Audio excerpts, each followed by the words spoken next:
Find the cubes of following numbers. 2 minus 5 over 6. So 2 minus 5 over 6 becomes 7 over 6. So we have to calculate the cube of this number. It becomes 7 into 7 into 7 over 6 into 6 into 6. It becomes 343 over 216. So this is the answer.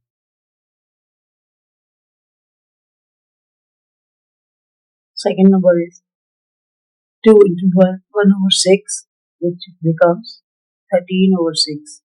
So we have to calculate the cube of 13 over 6. It becomes 13 into 13 into 13 over 6 into 6 into 6.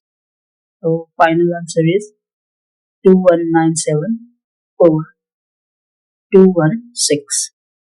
This is the cube of this number.